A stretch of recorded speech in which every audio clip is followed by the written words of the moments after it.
Recording studio Hilsa.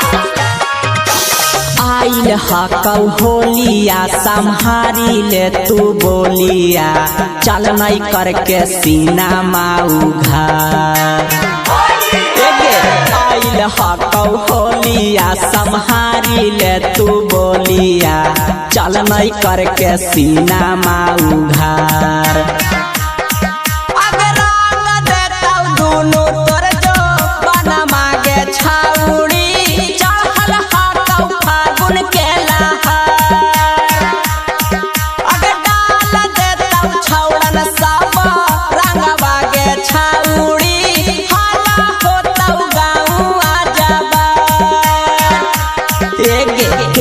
राखी पुआ पोड़ी गे छाउड़ी के डालता रंग सालाबार।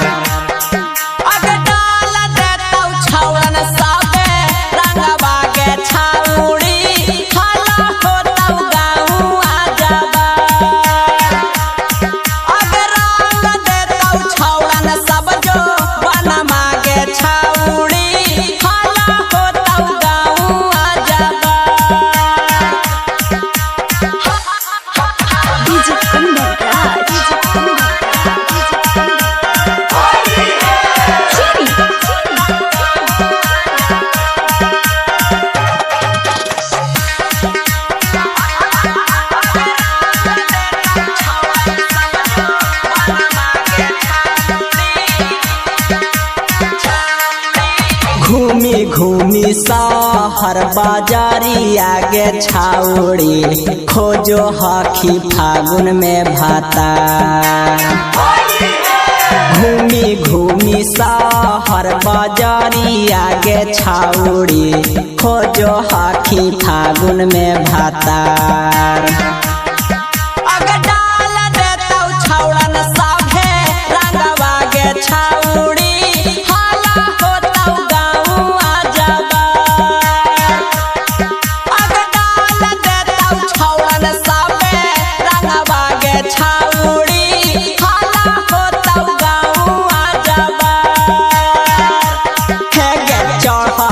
फागुना माँ खोजो ही बैगना माँ, छाउड़े तो लम्मा लम्मा डाल।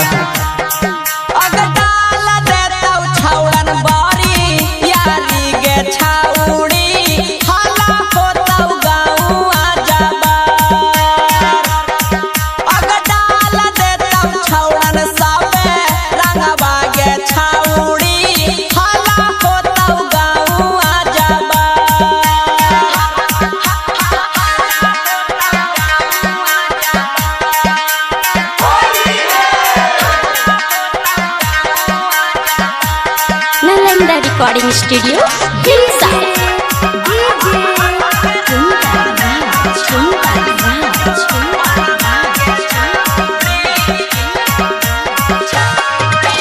पियर फराक करतौ लाल गे छाउड़ी, रंग देतौ बाल्टी बाल्टी ढार। पियर फराक करतौ लाल गे छाउड़ी, रंग देतौ बाल्टी बाल्टी ढार।